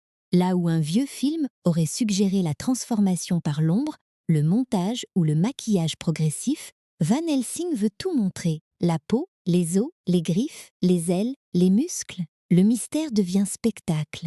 Parfois, ce choix donne des images puissantes. Les loups-garous, malgré le vieillissement de certains effets, possèdent une brutalité mémorable. Ils ne ressemblent pas à de simples animaux. Ils ont une présence presque mythologique. Leur taille, leur posture, leur vitesse, tout les place dans une catégorie à part. On comprend qu'ils ne sont pas seulement des victimes de malédictions, mais des forces capables de faire trembler Dracula lui-même. C'est une idée visuelle forte. Le vampire, créature immortelle et aristocratique, peut être vaincu par une bête incontrôlable, par la sauvagerie pure. Les vampires ailés, de leur côté, donnent au film son côté le plus chaotique.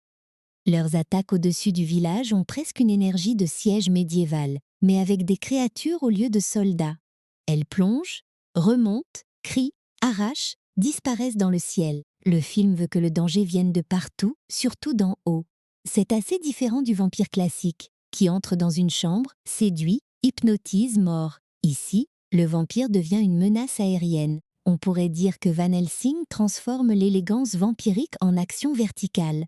Et puis, il y a le monstre de Frankenstein, qui fonctionne d'une manière très différente. Lui n'est pas conçu pour être rapide ou séduisant. Il est lourd, douloureux, marqué par sa création. Son apparence porte l'idée de l'assemblage, de la blessure, du corps fabriqué. Même dans un film rempli d'effets numériques, il conserve quelque chose de plus tactile. On sent le poids du maquillage, du costume, de la performance physique. Cela le distingue immédiatement des autres créatures. Il ne représente pas la menace pure, il représente la souffrance visible. Ce contraste est essentiel. Dracula est élégant, les vampires sont sensuels et prédatrices, les loups-garous sont sauvages, Mr. Hyde est grotesque et brutal. Frankenstein, lui, est tragique. Son design doit donc provoquer deux réactions à la fois. La peur au premier regard, puis la compassion quand on comprend ce qu'il vit. Van Helsing réussit assez bien cette double impression. Le monstre peut impressionner par sa taille et son visage, mais ses yeux et sa voix rappellent qu'il est la créature la plus humaine de tout le récit. Dans un film aussi excessif, cette nuance compte beaucoup. Mr. Hyde, au début du film, est peut-être la créature qui a le plus vieilli visuellement. Son apparition à Notre-Dame est spectaculaire, mais son rendu numérique appartient très clairement à 2004. Pourtant, la scène a une fonction importante. Elle sert de carte de visite. Elle dit au spectateur: Van Helsing ne chasse pas seulement Dracula. Son monde est rempli de monstres. Il a déjà vécu d'autres aventures. Il existe tout un catalogue de menaces dans cet univers. Mr. Hyde devient donc moins un personnage développé qu'une promesse. Le film ouvre une porte sur un monde plus vaste. Les costumes, eux, donnent une autre forme de vie à cet univers.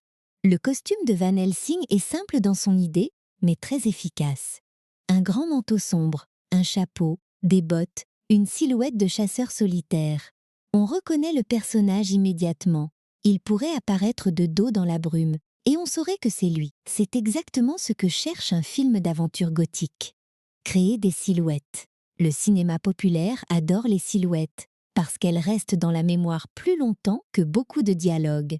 Anna Valerius possède elle aussi une silhouette très marquée. Son costume mélange noblesse ancienne, sensualité, mobilité et esprit guerrier. Ce n'est pas une tenue réaliste pour survivre dans les montagnes de Transylvanie, évidemment. Mais dans la logique du film, elle fonctionne.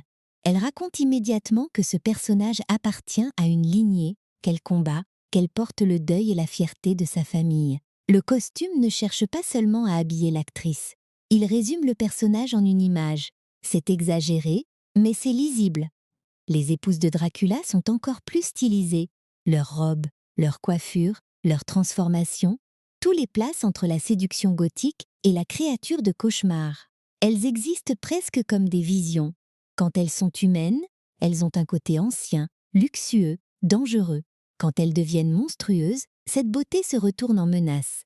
Le film joue constamment avec ce passage. Ce qui attire peut dévorer. Ce qui brille peut cacher des crocs. C'est une idée très classique du vampire, mais Van Helsing la rend très visuelle, très immédiate, presque agressive. Le design de Dracula lui-même suit cette même logique. Il doit être noble, mais pas rassurant. Élégant, mais trop élégant. Comme si chaque détail de son apparence disait « Cet homme n'est plus humain depuis très longtemps ». Ses vêtements, sa posture, son château, son langage, tout construit une image de pouvoir ancien. On sent qu'il ne vit pas dans le monde moderne. Il vit dans sa propre légende. Et Richard Roxburgh amplifie cela par son jeu. Mais le costume et les décors le soutiennent constamment. Dracula ne se contente pas d'habiter le château. Il semble en être le prolongement. Le mélange entre costumes, décors et effets spéciaux donne au film une esthétique que l'on pourrait appeler gothique aventure. Ce n'est pas du gothique pur, parce que le rythme est trop rapide et le ton trop spectaculaire. Ce n'est pas de l'aventure pure, parce que l'univers est trop sombre, trop hanté, trop chargé de mort et de malédiction. Van Helsing vit entre les deux. Il prend les châteaux, les cryptes, les monstres, les croix, les laboratoires et les transforme en terrain de poursuite. C'est presque un film de cap et d'épée, mais avec des vampires à la place des duellistes. Les armes participent aussi à cette identité. L'arbalète automatique de Van Helsing, les gadgets de Karl, les fioles, les armes bénies, les mécanismes étranges. Tout cela ajoute une saveur de technologie fantastique. Le film imagine un monde où la chasse aux monstres a développé sa propre science. C'est absurde, mais délicieux. On a l'impression que chaque objet a été conçu par quelqu'un qui s'est demandé comment rendre la lutte contre les créatures plus spectaculaire à l'écran. Une simple arme ne suffit pas. Il faut qu'elle se déploie, tourne, claque, surprenne. Ce style a clairement une dimension de bande dessinée. Les personnages sont dessinés en grands traits. Les objets ont des formes mémorables. Les monstres ont des silhouettes immédiatement identifiables. Les décors sont construits comme des cases géantes pleines de mouvements. Ce n'est pas un reproche. Au contraire, c'est peut-être l'une des meilleures manières de comprendre le film. Van Helsing n'essaie pas d'être naturaliste. Il essaie d'être illustratif. Il veut que chaque image puisse presque devenir une couverture de pulp, avec un héros sombre, une créature énorme, une lune pleine et un château en arrière-plan. Le problème, bien sûr, c'est que cette esthétique dépend beaucoup de l'équilibre entre abondance et lisibilité. Quand tout fonctionne, le film est généreux, énergique, spectaculaire. Quand tout devient trop chargé, l'œil ne sait plus où regarder. Certaines scènes d'action, surtout avec beaucoup de créatures numériques, peuvent perdre en clarté.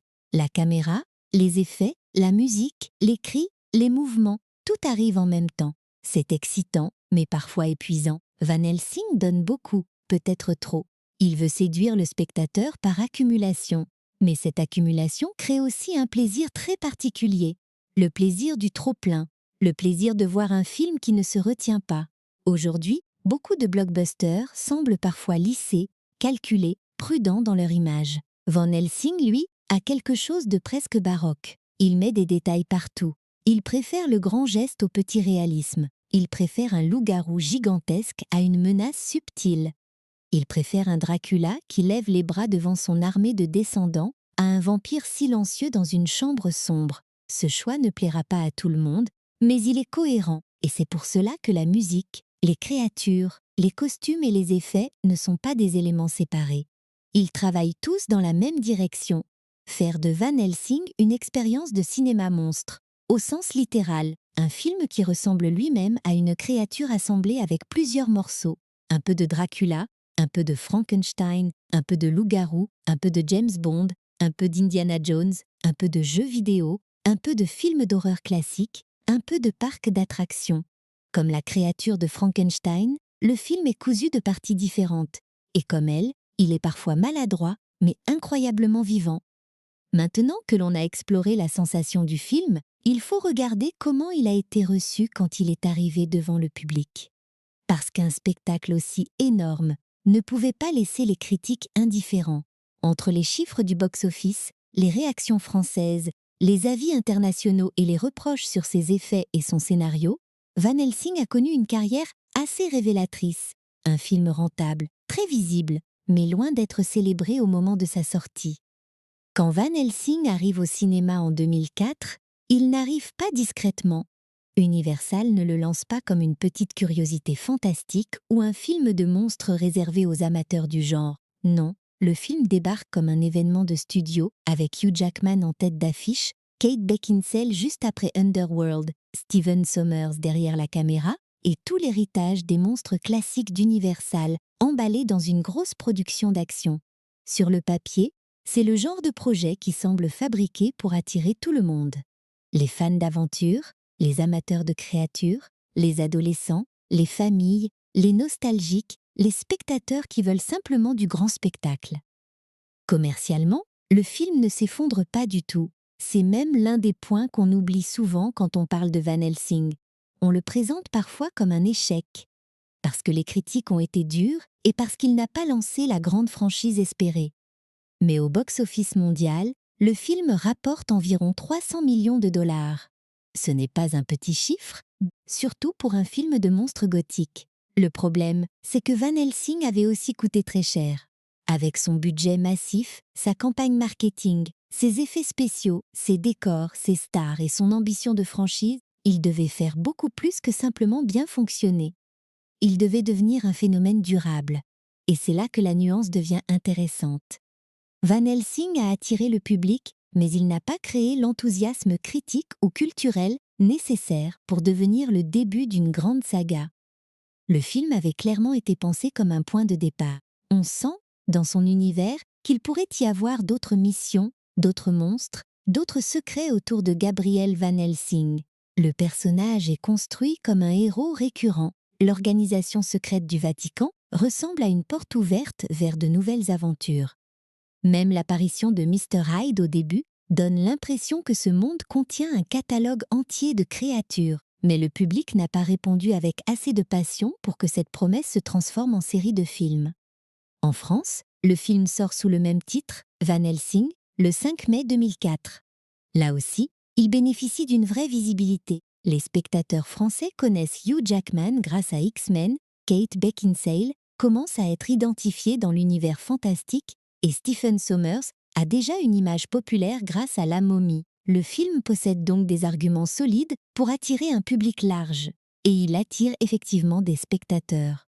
Mais l'accueil critique français reste très réservé, parfois franchement sévère. Beaucoup de critiques y voient un blockbuster trop bruyant, trop chargé, trop dépendant des effets numériques et pas assez attaché à la poésie sombre des monstres qu'il prétend ressusciter. Ce reproche est essentiel parce qu'il revient presque partout. Pour une partie de la critique, Van Helsing trahit l'esprit des créatures universales en les transformant en attractions numériques. Dracula, Frankenstein et le loup-garou ne sont plus des figures d'angoisse lente ou de tragédie intime. Ils deviennent des pièces dans une machine d'action. Cette transformation peut être amusante pour certains spectateurs, mais elle peut aussi donner l'impression que le film a perdu le mystère. Les vieux monstres faisaient peur parce qu'ils laissaient de la place à l'imagination. Van Helsing, lui, montre tout, explique beaucoup, court sans arrêt. Pour les critiques attachés à l'atmosphère, c'est un problème. Il faut aussi replacer le film dans son contexte. En 2004, le public a déjà vu beaucoup de grands spectacles fantastiques. Le Seigneur des Anneaux vient de dominer les années précédentes avec une ampleur visuelle, émotionnelle et mythologique impressionnante. Harry Potter installe un autre type de monde magique. Les super-héros commencent à prendre de plus en plus de place. Dans ce paysage, Van Helsing doit se battre contre des films qui ont parfois une construction plus solide, des personnages plus développés ou une mythologie plus patiente. Son énergie seule ne suffit pas à convaincre tout le monde. Les critiques internationales ont souvent pointé les mêmes défauts. Un scénario trop rempli, un montage frénétique, des effets spéciaux inégaux, un humour parfois forcé et une tendance à confondre intensité et agitation. C'est une critique assez juste. Van Helsing veut tellement divertir qu'il semble parfois paniquer à l'idée de ralentir. Dès qu'une scène pourrait respirer, une attaque survient. Dès qu'un personnage pourrait parler de sa douleur, le récit repart vers une poursuite. Le film a peur du vide. Or, dans le cinéma fantastique, le vide peut être puissant. Un couloir silencieux, un regard, une attente, une porte qui s'ouvre lentement, tout cela peut créer plus de tension qu'une créature numérique lancée à pleine vitesse. Pourtant, il serait trop simple de dire que les critiques n'ont rien compris. Beaucoup ont vu très clairement ce que le film essayait de faire, mais ils ont estimé que l'exécution était trop lourde. Et c'est là que Van Helsing devient un cas intéressant. Ce n'est pas un film sans idées.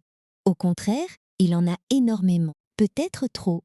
Il a une idée sur le mythe de Frankenstein, une idée sur Dracula, père d'une armée, une idée sur le loup-garou comme arme contre le vampire, une idée sur une famille maudite, une idée sur un chasseur amnésique, une idée sur le Vatican secret, une idée sur l'Europe gothique, une idée sur la modernisation des monstres universels.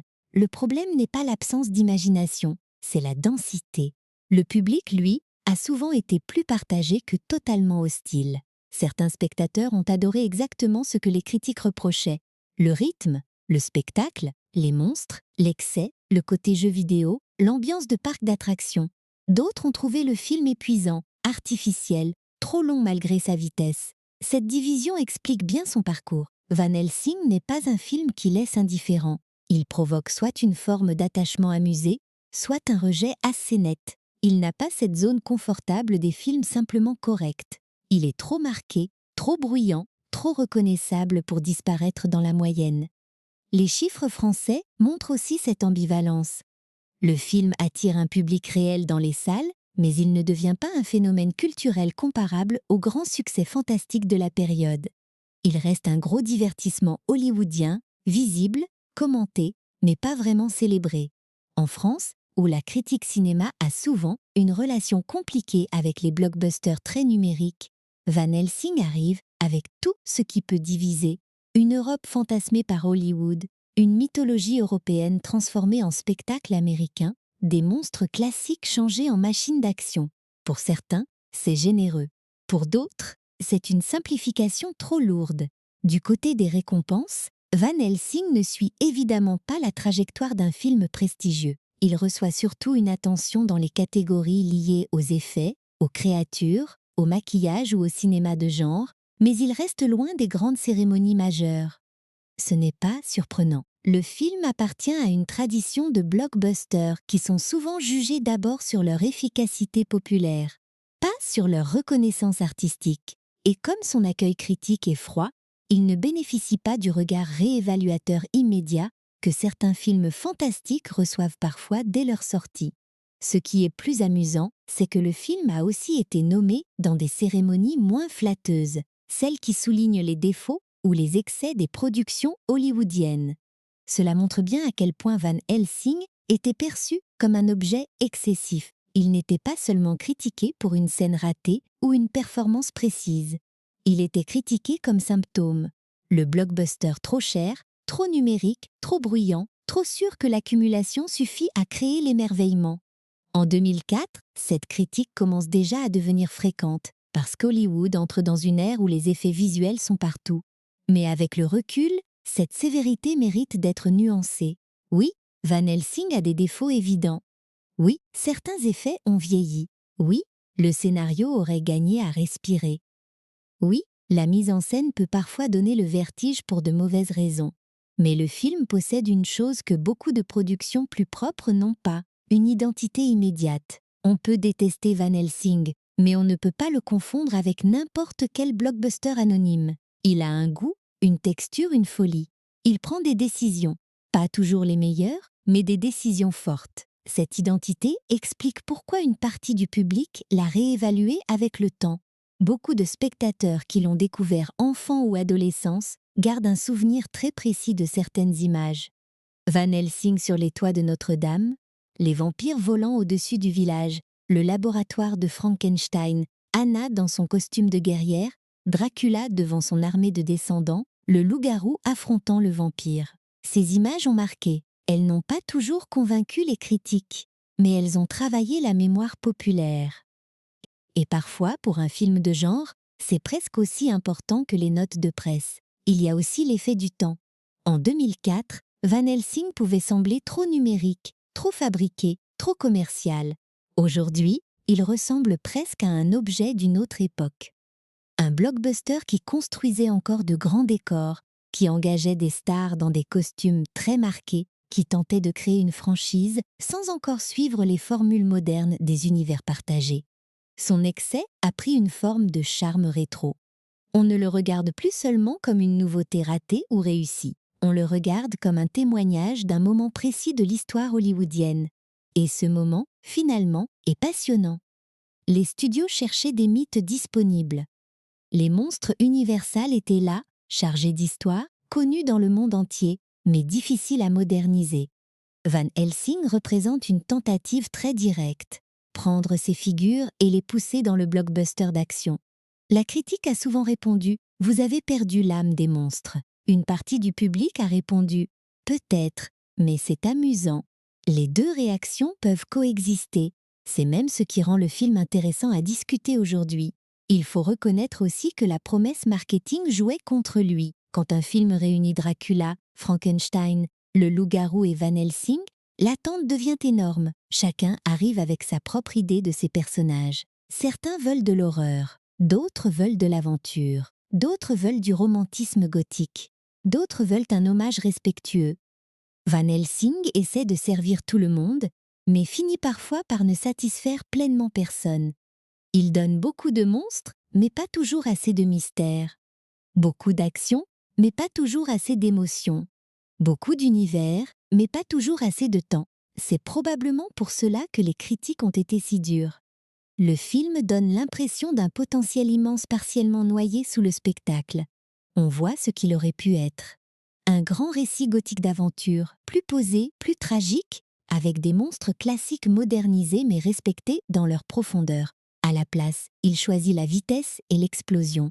Ce choix n'est pas illégitime, il est même parfois très divertissant, mais il ferme aussi certaines portes émotionnelles. Pourtant, Van Helsing n'a jamais vraiment disparu. Et c'est le signe qu'un film a touché quelque chose. Pas forcément ce qu'il voulait toucher au départ, pas forcément de la manière prévue par le studio, mais quelque chose. Il a trouvé sa place non pas comme grand classique unanimement célébré, mais comme blockbuster culte, imparfait, excessif, reconnaissable. Un film que l'on revoit pour son ambiance, pour son énergie, pour ses monstres, pour ses défauts presque attachants. Un film qui a échoué à lancer une grande franchise, mais qui a réussi à rester dans les mémoires. La réception de Van Helsing raconte donc une histoire double. D'un côté, celle d'un film trop lourd pour être pleinement aimé par la critique de son époque. De l'autre, celle d'un spectacle assez singulier pour survivre à cette réception. Les chiffres prouvent qu'il a attiré le public. Les critiques prouvent qu'il a frustré beaucoup d'observateurs. Sa mémoire actuelle prouve qu'il n'était pas simplement jetable. Et c'est peut-être là que commence son vrai héritage. Non pas dans les récompenses ou les suites jamais tournées, mais dans cette étrange persistance, cette manière de rester vivant comme une créature qu'on croyait enterrée. Et justement, pour finir ce voyage, il faut regarder ce qui reste de Van Helsing aujourd'hui. Pourquoi ce film continue-t-il d'être cité, revu, défendu, moqué avec affection, parfois redécouvert? Pourquoi un blockbuster aussi critiqué a-t-il survécu dans l'imaginaire de nombreux spectateurs? La réponse tient peut-être à une idée simple.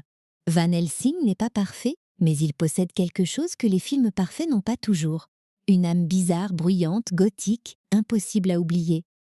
Avec le recul, Van Helsing ressemble moins à un simple blockbuster raté ou réussi qu'à une créature étrange de l'histoire hollywoodienne. Un film assemblé avec des morceaux de mythes anciens, des effets numériques du début des années 2000, des ambitions de franchise, un amour sincère du cinéma de monstres et une confiance presque folle dans le grand spectacle. Comme le monstre de Frankenstein qu'il met au centre de son intrigue, il est fait de pièces différentes. Certaines fonctionnent très bien, d'autres grincent. Mais l'ensemble continue de bouger. C'est peut-être pour cela que le film a survécu dans la mémoire populaire. Beaucoup de films plus équilibrés que lui ont disparu. Ils étaient mieux construits, plus propres, parfois mieux reçus, mais ils n'avaient pas cette personnalité excessive. Van Helsing, lui, laisse des traces. Il suffit de penser à son titre pour revoir immédiatement des images. Le chapeau de Hugh Jackman dans la brume, les ailes des vampires au-dessus du village, le château de Dracula, le laboratoire de Frankenstein, les transformations de loup-garou, les machines électriques, les robes rouges, les croix, les armes impossibles. On peut critiquer le film, mais il imprime des visions. Cette capacité à créer des images mémorables est précieuse. Dans le cinéma de genre, tout ne se joue pas seulement sur la perfection du scénario. Bien sûr, une bonne histoire compte. Des personnages solides comptent. Mais l'imaginaire visuel compte énormément. Les films fantastiques que l'on garde en tête sont souvent ceux qui nous ont donné un monde reconnaissable. Van Helsing a ce monde, même s'il est parfois artificiel, même s'il mélange tout, même s'il n'a pas la cohérence d'un grand univers parfaitement construit, il possède une atmosphère qu'on identifie immédiatement. C'est déjà beaucoup. Le film a aussi gagné avec le temps une forme de tendresse. En 2004, ses défauts sautaient aux yeux parce qu'ils appartenaient au présent. Trop de numérique, trop de bruit, trop de montage rapide, trop de promesses de franchise. Aujourd'hui, ces mêmes défauts ont pris une couleur différente. Ils racontent une époque.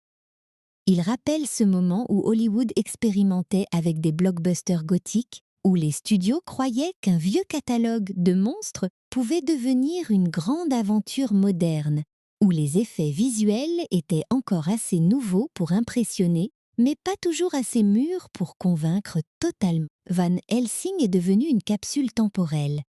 Et il y a quelque chose d'attachant dans cette capsule. Le film appartient à une période où les blockbusters osaient parfois être très bizarres. Pas seulement grands, mais bizarres. Un héros envoyé par le Vatican avec des gadgets.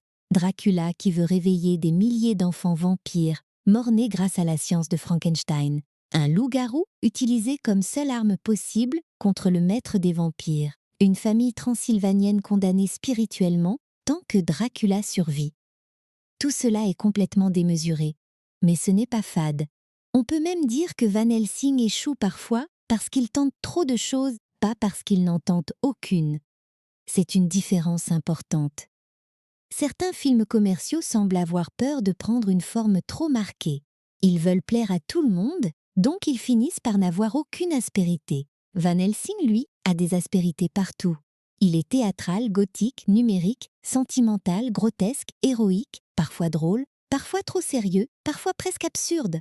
Il ne cherche pas la neutralité. Et même quand ce mélange ne fonctionne pas parfaitement, il donne au film une saveur. On a l'impression de regarder une œuvre qui assume son goût pour le grand geste, même quand ce grand geste manque de précision. Son héritage se trouve aussi dans ce qu'il n'a pas réussi à faire. Universal voulait évidemment ranimer ces monstres classiques pour un nouveau public.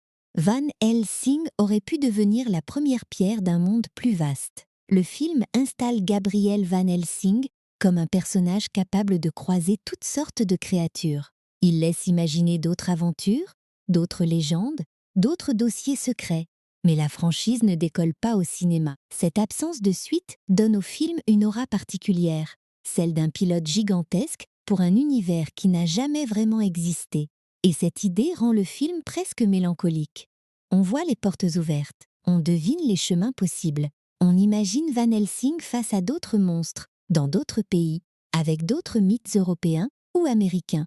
On imagine une saga plus sombre, plus maîtrisée, ou au contraire encore plus folle, mais tout reste suspendu. Le film devient donc une sorte de promesse non tenue.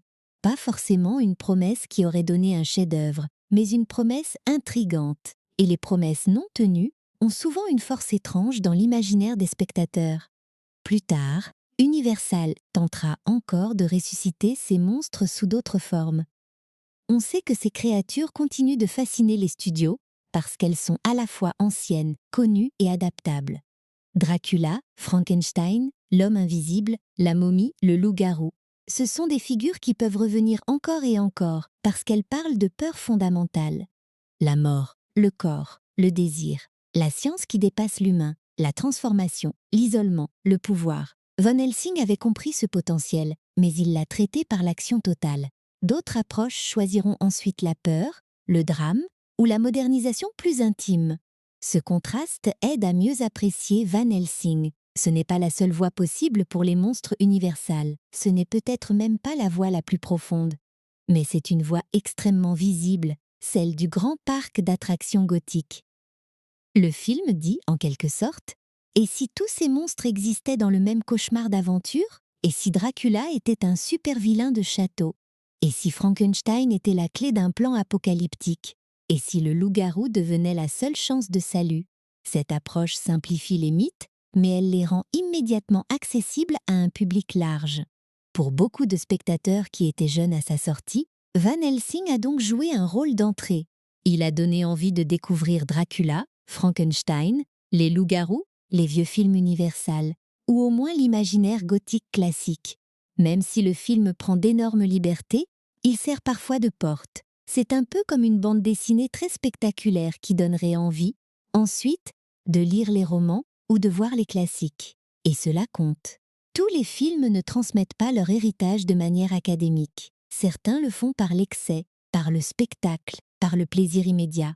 Il faut aussi parler du plaisir coupable, même si l'expression est un peu injuste. Beaucoup de gens disent aimer Van Helsing comme un plaisir coupable, comme s'il fallait s'excuser de prendre du plaisir devant un film imparfait. Mais pourquoi s'excuser? Le cinéma populaire a toujours eu besoin de films excessifs, de films baroques, de films qui ne cochent pas toutes les cases du bon goût, mais qui offrent une énergie sincère. Van Helsing n'est pas parfait. Personne n'a besoin de prétendre le contraire.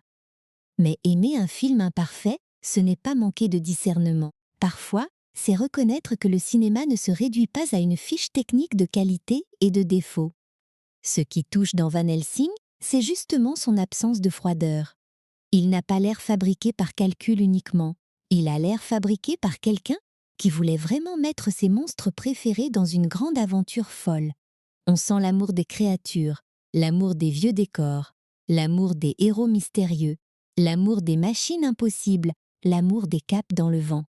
Même les scènes les plus discutables ont cette énergie de fans devenus réalisateurs de blockbusters. Ce n'est pas toujours maîtrisé, mais c'est vivant.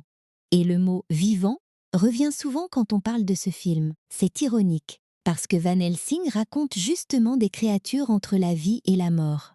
Des morts vivants, des corps transformés, une créature fabriquée, des âmes piégées, des monstres qui refusent de disparaître. Le film lui-même semble appartenir à cette zone. Il a été enterré par une partie de la critique, mais il revient régulièrement. Il n'a pas eu de vraie suite, mais il continue d'exister dans les discussions. Il a vieilli, mais ce vieillissement le rend parfois plus intéressant.